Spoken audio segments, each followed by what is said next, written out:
So, share ko lang din yung diet ng goldfish natin. Marami din kasi nagtatanong kung ano bang diet ng goldfish ko until now. Kasi hindi na kasi ako update guys most of my fish kasi na-busy na din ako sa bago kong na business. So this is moringa powder.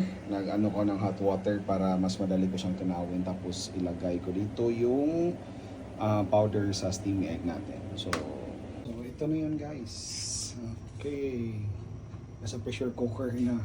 So steam lang natin. And again, additional information lang, benefits of adding moringa to our steam egg is first is yung digestion nila is maganda, yung digestion ng mga isda, and yung immune system nila of course nade-develop, and also very high on protein si moringa. And ito yung sikreto ko para sa mabilis na pag-develop ng color nila, yung moringa powder. So luto na yung steam egg natin. Voila! So pinapalamig lang natin for 20 to 30 minutes bago natin ipakain sa mga isda. Ito